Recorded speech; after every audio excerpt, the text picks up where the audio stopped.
Good morning, g'day, good evening. Today's video is all about MIDI and audio channels, the piano roll and how to use it properly.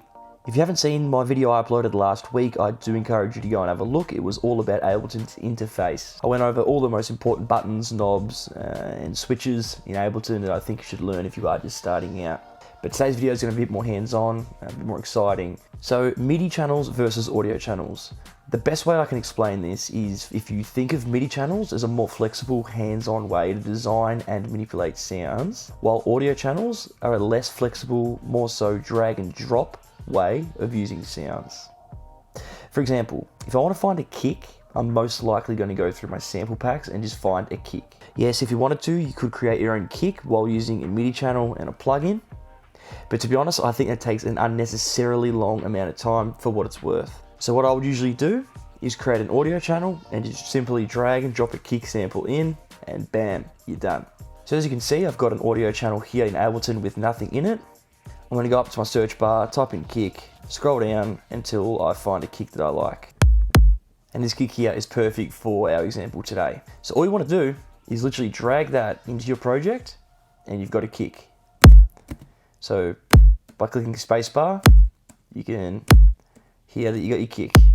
What I'm going to do is zoom right in by holding down Command and using my touchpad to zoom in. If you want another way to zoom in, you can go up to this magnifying glass and zoom in yourself. I'm going to duplicate this kick by highlighting that section, holding down Command D, and I'll have a kick on every one.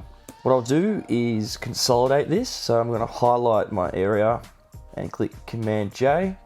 And now it's all consolidated into one clip, which is going to make it a bit neater and a bit easier to play around with this project. If I want to now duplicate that, all I've got to do is click Command D again, and I've now got 16 kicks. Now, because I respect my hearing, I'm going to go over here and turn down this channel just to -10, just so that when I do add another channel in later, it's not going to start distorting and fucking send me to the ER. I'm going to create another audio channel by clicking Command T, or going over to this section over here, right-clicking Insert Audio Track. Now I want to add in a hi-hat and a clap. So I'm going to go back up to my search bar, type in hat, find this one, zoom into where I think it should go, which is usually on the off beat, like so. Highlight, Command D, Command D, Command D, Command J, Command D, Command D, Command D, and now I've got a hat and a kick.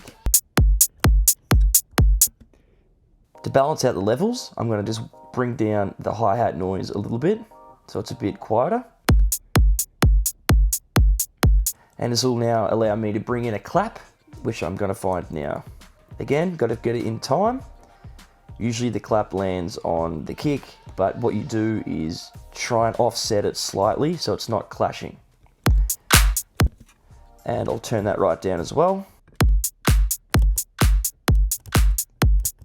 Now I've got a little loop with kick, hat, and a clap. To loop it, so that this plays over and over again, highlight the section you like, and just Command L, or if you're on Windows, Control L. And now it'll just loop over and over and over again. Cool. So that's using samples with an audio channel. You can probably see what I mean now when I say audio channels are less flexible, less hands-on, because you're not really doing any sound design. You're sort of using someone else's sample that's already done it for you. There's absolutely no problem using samples. Some fuckheads kick up a fuss with some producers using samples, but at the end of the day, I think, well, they're just fuckheads. So don't feel bad about using samples.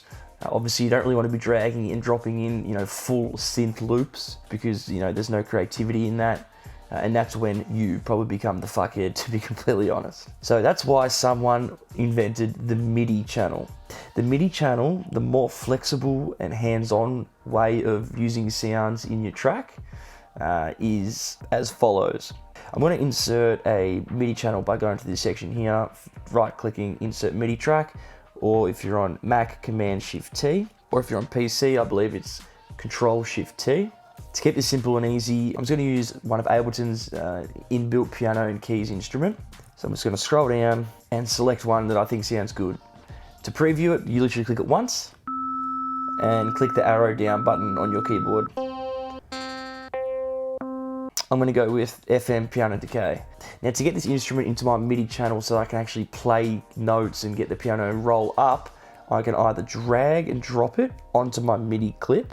You can see down here it's popped up. Or if I delete that channel and just double click it, it's going to do the same thing. So now the piano instrument is ready to go. So now if I play around with the keyboard on my Mac, it's going to start playing some notes. If for any reason you're playing notes on your keyboard or your MIDI keyboard and nothing's happening, just make sure this little button up here is enabled, and also make sure this red button here is on as well. Okay, so now we want to get some notes into our track. So what you want to do is highlight a section that you want to create a MIDI clip. I'm going to highlight this whole 4-bar section, right click and scroll down to insert empty MIDI clip. And now you've got your piano roll pop up. I'm just going to get out of that and show you a quick shortcut as well. Highlight the section, Shift, Command, M. Same thing, it'll pop up down here now. So now you've got your piano roll. So this is where you can dive in and create melodies and chords and all that exciting shit.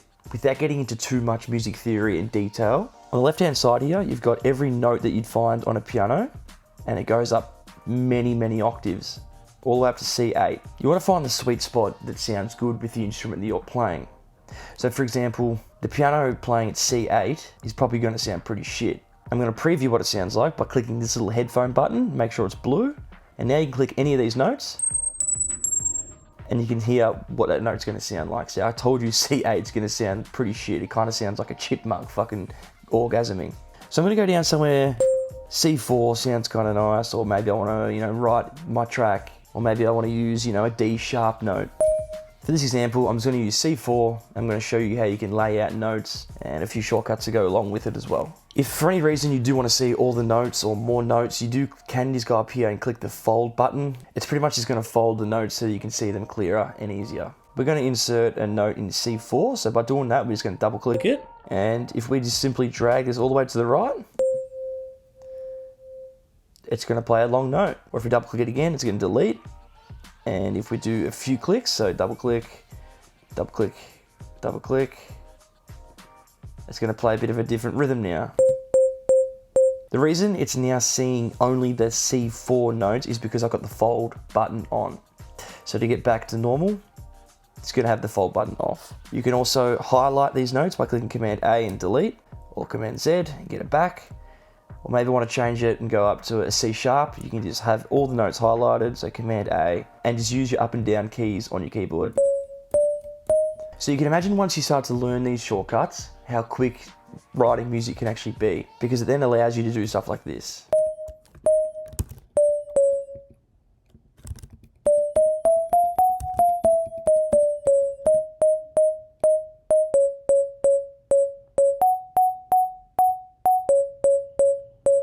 You can create melodies and chords super quickly once you do get the hang of these shortcuts.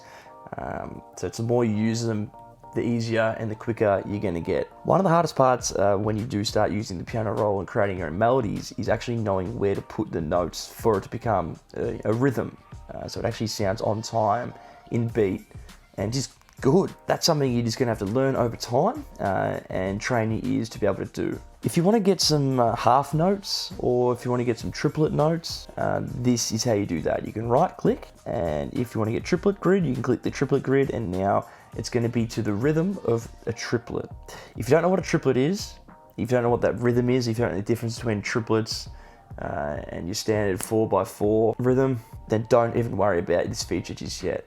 If you do want to get some half notes, you can right click again and go adaptive grid and change this to narrow or narrowest. And now you've got more little points that you can actually move your notes onto. And this again, giving you more flexibility in where your notes go, which is the beauty of MIDI clips. So if you can try and remember that MIDI channels give you more flexibility and more options to manipulate and create sounds, that's probably the best way I can try and explain it to you. When you are first starting out using the piano roll, all these buttons and stuff over here are pretty much useless, except for the envelopes section. The envelope section is where you can start doing pitch bends, and you can really start fucking around with the sound a little bit more. Again, that's a little bit more advanced. If you are trying to make the sound rise or go down, this is where you would do that. You'd expand the envelopes box, come down to MIDI control, and then pitch bend, and now you can sort of draw in the pitch bend that you want. As you can hear, it's going up and down and sounding really shit. That's an example on how to actually get into the pitch bend section in Ableton. And if you want to get back into the notes section and change the melody again, just go into the notes section and now you can play around with the notes. My preference is to get this adaptive grid view on narrow and have it snap onto the grid like so. So I'm just going to play around with this a little bit more. Get out of this piano roll by clicking the arrow button down the bottom right hand corner. And we're just going to listen to what we've made in the last few minutes. It's going to sound pretty shit because that piano is gross. So I'm going to go release this and hopefully hit #1 on Beatport. I hope you guys learned something today. If you did, drop a comment and let me know. Oh yeah, if you want to subscribe too, that'd be cool as well. But it's up to you, you know. Cheers.